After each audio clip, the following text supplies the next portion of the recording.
Tank raids into Gaza do not appear to signal a full-scale land offensive, as Israel accuses Hamas of setting up its main headquarters in a hospital. Israel has reportedly stepped up ground operations, sending tanks into Gaza overnight, but it's yet to begin an all-out land offensive. All telecommunications have been destroyed in the Strip, effectively cutting off residents and aid agencies. Hamas is still hitting back with its own rocket salvos. The Hamas-run health ministry said Israeli strikes on Gaza had now killed 7,326 people, mainly civilians and many of them children. Of Shifa Hospital.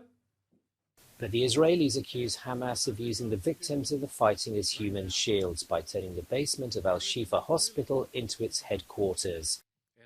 UN Secretary-General Antonio Guterres says Gaza faces an unprecedented avalanche of human suffering and has called for a humanitarian ceasefire as well as the release of hostages.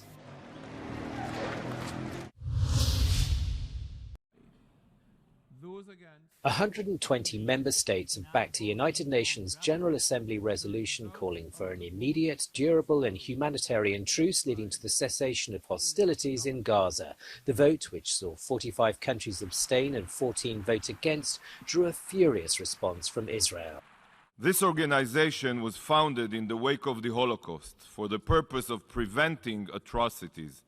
Yet, the spectacle we just saw proves beyond a doubt that the UN is committed, sadly, tragically, not to preventing but ensuring further atrocities. While protesters in Rome prayed for peace, the US representative to the UN called it outrageous that Hamas was not condemned in the resolution and that the hostages taken on October the 7th weren't mentioned. At the Vatican, the Pope prayed for peace and warned against the folly of war.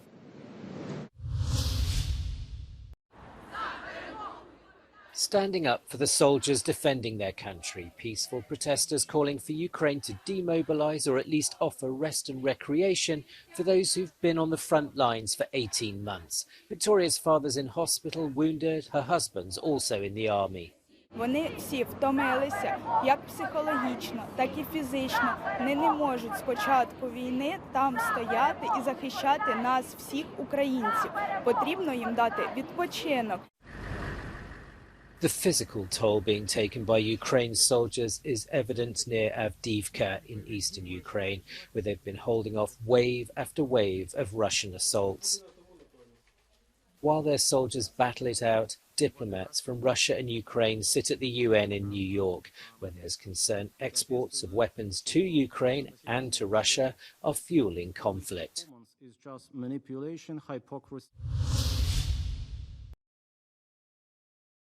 Police in Maine say they found the body of mass shooter Robert Card, ending a three-day manhunt in several states.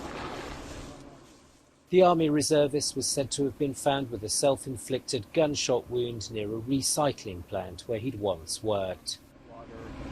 Like many people, I'm breathing a sigh of relief tonight, knowing that Robert Card is no longer a threat to anyone. I know there are some people, and many people, who share that sentiment, but I also know that his death may not bring solace to many. But now is a time to heal. The shootings took place on Wednesday at a bowling alley and a bar in Card's hometown of Lewiston. 18 people died, including a 14-year-old boy. The town of 32,000 people was put in lockdown while police and the FBI hunted the killer.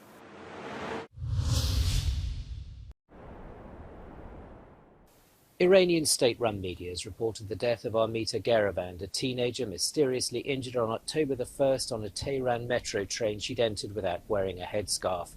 CCTV from the metro didn't show what happened on the train, but does show her friends carrying Armita's limp body off the carriage.